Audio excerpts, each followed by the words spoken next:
My name is Les Puryear, and I'm the author of the book, The Attempted Murder of George Harrison.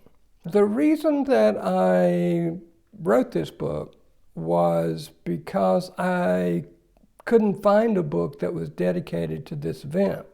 In reading the Beatles books, there did not seem to be a lot of information about the attack on George Harrison.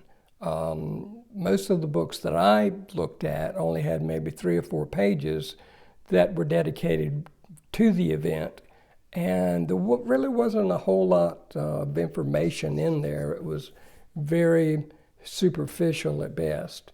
So I thought that that this event needed to be looked at more in depth. So that's what I spent the last 5 years on, is investigating exactly what happened here as close as I could, and gathering information from mostly internet sources. There are a lot of sources on the internet, and I was able to get some help from the Henley Standard newspaper, and they were able to provide me some articles that were as far back as the year 2000.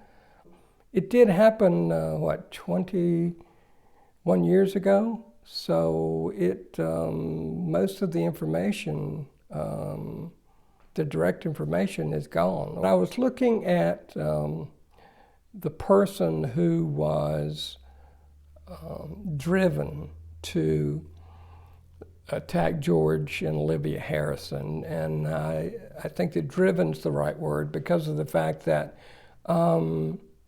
this man had some mental health issues, and they were obvious, and they were well known, but it seemed like the national health system just kind of shoved him aside, and they even admitted that they didn't handle his case correctly, and that they were going to make some changes. What we have here is a person that is really under mental strain, and he's taking Beatles songs literally, as many other people have. Charles Manson for one, and he decided that in order to get rid of what was inside of him and that was harming him, that he had to get rid of George Harrison. So that was one of his primary motives, although I go into a lot more detail about it in the book. He lived in Liverpool, kind of ironically, and Henry-on-Thames, where Friar Park was, the estate of George Harrison, it's about 200 miles to the south. So it was not an easy trip to go back and forth, but he did that to scout out the place, and just the town, get a feel for the town, talk to some of the people in the town. And then on December the 30th, 1999, that was when the attack took place, about 3 o'clock in the morning, 3 o'clock to 3:30 in the morning. So we get into a lot of those details as to why. We talk about the attack in great detail. So it's not for the faint of heart. It is based on the testimony of George Harrison and Olivia Harrison and Danny Harrison from at the trial.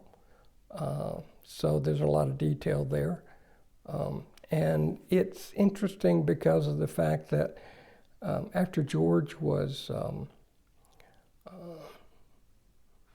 taken to the hospital, and after there was some recovery a few days later, and he was able to go home, the injuries were downplayed. It was like, oh, he just got this one knife injury in his chest and it punctured his lung.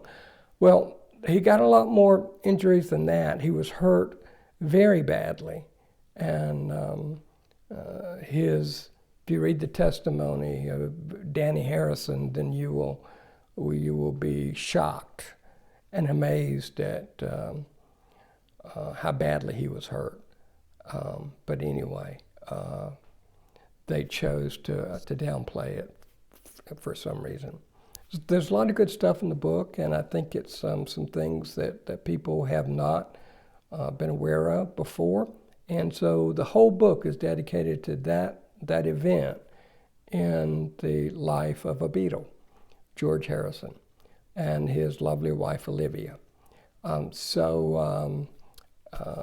again, the book is available on Amazon.com for $9.99, and I hope everybody will go out and get a copy.